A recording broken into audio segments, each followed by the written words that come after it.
মা, ও মা, কই গো তুমি? কিছু কি খেতে দেবে? মাঠে গরু চড়াতে যেতে হবে তো। গরুটা যে কাল থেকে না খেয়ে আছে।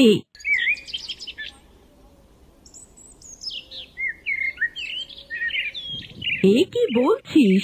তোর লালিকে কি কাল থেকে না খাইয়ে রেখেছি নাকি? ও মা, কচি ঘাস তো আর খায়নি। লালির সব থেকে প্রিয় হলো কচি ঘাস।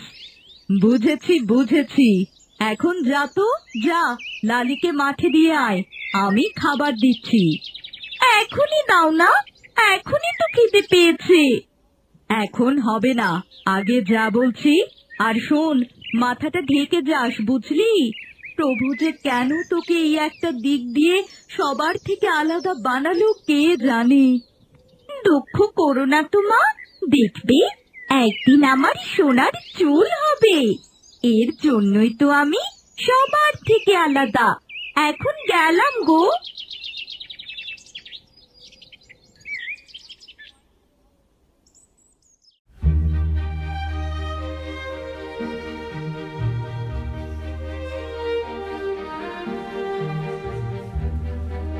তুই এসেছিস কেন? তোর মতো টেকুকে আমরা খেলতে নেব না।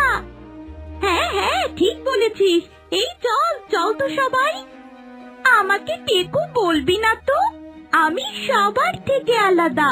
দেখবি একদিন আমার সোনার চুল হবে।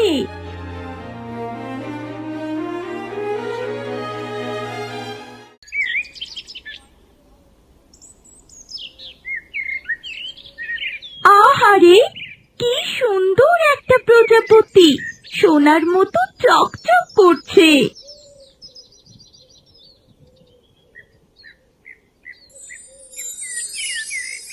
আহ, আমাকে মেরো না, আমি কিছু করিনি।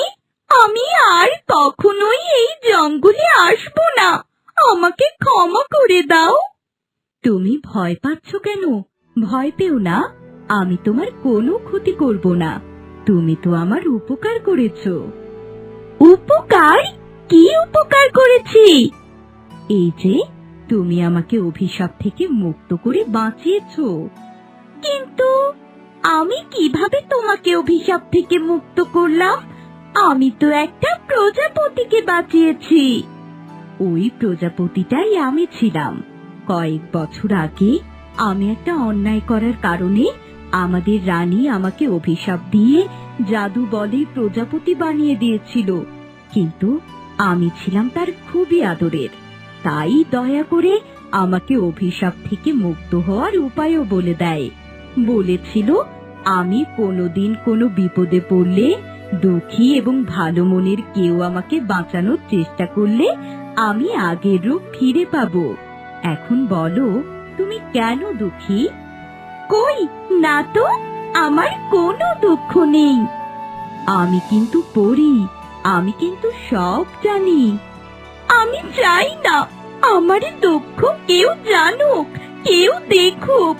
আমি ভালো আছি আমার এই রূপ নিয়ে। রূপ নিয়ে? তোমার রূপের আবার কি হলো? এত মিষ্টি একটা মেয়ে তুমি। আমার তো চুল নেই। চুল না থাকলে কেউ কুৎসিত হয় নাকি? হয় না, আমি কুৎসিত নই। মা সব সময় বলে আমি সুন্দর, কিন্তু সবাই আমাকে খ্যাপায়, আমাকে অনেক দুঃখ দেয়। যারা খ্যাপায় তারা ভালো মানুষ নয়। জানি তো আমি। আচ্ছা, আমি তোমার একটা ইচ্ছে পূরণ করব।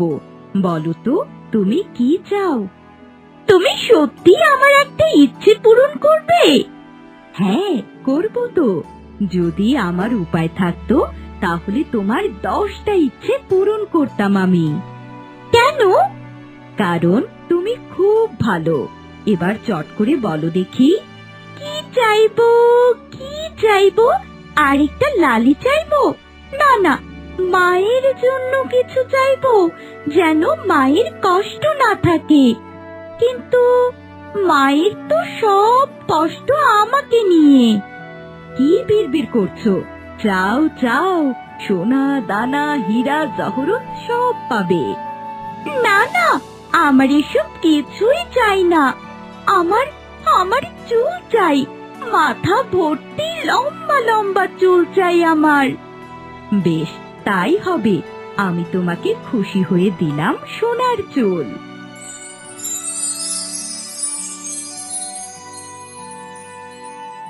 সোনার চুল? কি মজা, কি মজা! আমার এখন সোনার চুল আছে।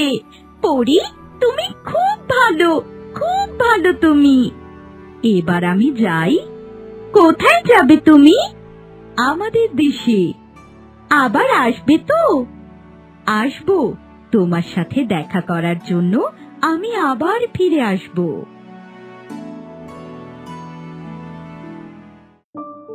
ও মা, মা, দেখে যাও।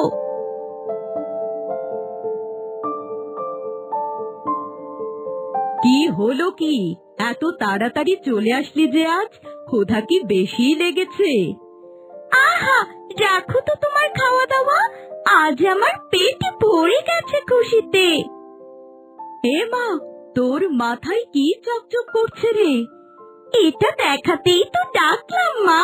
দেখো, আমার মাথা ভর্তি চুল, তাও আবার সোনার চুল। এসব কখনো হয় নাকি? আমি বোধহয় স্বপ্ন দেখছি। স্বপ্ন নয় মা, সত্যি, এটা সত্যি। আমি সব সময় বলেছি না আমার সোনার চুল হবে। দেখো, আজ আমার সোনার চুল হয়েছে। কিভাবে করলি রে এসব? একটা প্রজাপতি, না না, একটা পরীকে আমি বাঁচিয়েছিলাম। পরী আমাকে খুশি হয়ে সোনার চুল উপহার দিয়েছে মা। কি বলছিস? তাহলে সত্যি তোর সোনার চুল গজিয়েছে? হ্যাঁ মা, এবার আর কেউ তোমাকে দুঃখ দিতে পারবে না, কেউ আমাকে টেকো বলতে পারবে না।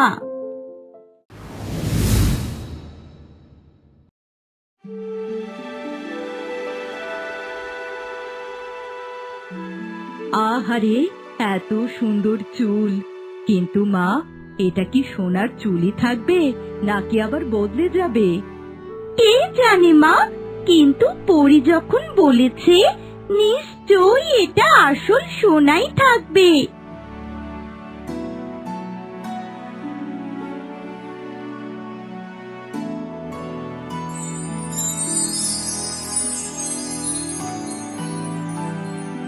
মা, মা, দেখো তো, এটা কি হলো? এ যে চুল থেকে গাছের চারা বেরোচ্ছে। তাহলে কি আমার চুল লাগালে গাছ জন্মাবে? কিন্তু এগুলো তো পরি আমাকে বলেনি। হয়তো কোনো কারণে বলেনি, কিন্তু এটা যে আশীর্বাদ আমাদের জন্য।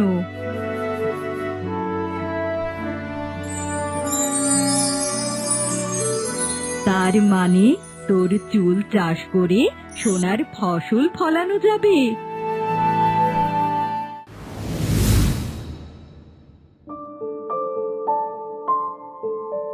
মা, এবার আমরা আর গরিব থাকবো না।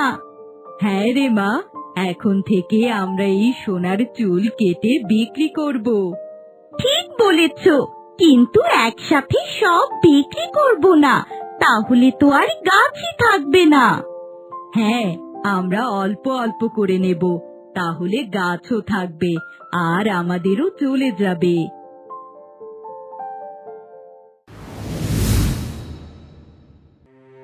মা, ও মা, আমার চুলগুলো কি আগের মতো ঘন নেই? হ্যাঁ রে মা, মনে হয় একটু পাতলা হয়ে গেছে।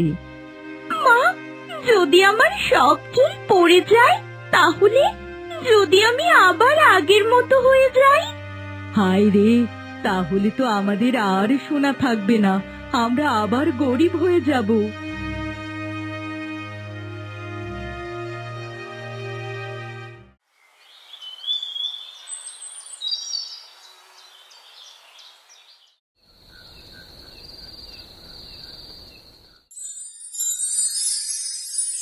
মিনি, তুমি দুঃখী কেন? আমার চুল পড়ে যাচ্ছে, আমি আর সোনার চুলের গাছ বানাতে পারছি না। তুমি কি জানো কেন এমন হচ্ছে? জানি না, কিন্তু আমি চুল হারাতে চাই না। আমি আবার টেকো হয়ে যেতে চাই না। কারণ তুমি লোভ করেছো মিনি। আমি কোনো লোভ করিনি। তুমি অজান্তেই লোভ করেছো। তুমি চেয়েছিলে সোনার চুল, কিন্তু তুমি সেই চুল পেয়ে চুলের যত্ন না করে প্রতিদিন রোপণ করেছো। তোমার চুল শেষ হয়ে যাওয়ার চিন্তা তোমার হয়নি। আমি বুঝতে পারিনি পরি। মিনি, তোমার মাথার চুল তোমার জন্য ছিল, অন্যদের জন্য নয়। তুমি যখন নিজের স্বার্থের জন্য নয়, বরং মানুষের উপকারের জন্য এগুলো ব্যবহার করবে, তখন এগুলো আর কখনো শেষ হবে না। উপকার মানে? তুমি কি জানো, তোমার আশেপাশে গ্রামে অনেক গরিব মানুষ আছে যাদের খাবার নেই, ভালো কাপড় নেই। তুমি যদি তোমার সোনার চুল দিয়ে শুধু নিজের সুবিধা নাও, তাহলে চুল শেষ হয়ে যাবে। কিন্তু যদি তুমি গরিবদের সাহায্য করো, তাহলে চুল কখনোই শেষ হবে না। সত্যি? তাহলে আমি আর ভয় পাবো না। আমি আমার সোনার চুলের গাছের সোনা গরিবদের দেব।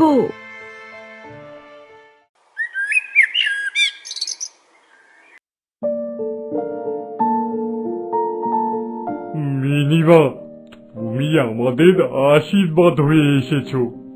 না দাদু, আমি তো শুধু আমার পাওয়া আশীর্বাদ সবাইকে ভাগ করে দিয়েছি। হ্যাঁ, আমাদের সোনা শুধু আমাদের জন্য নয়, সবার জন্য।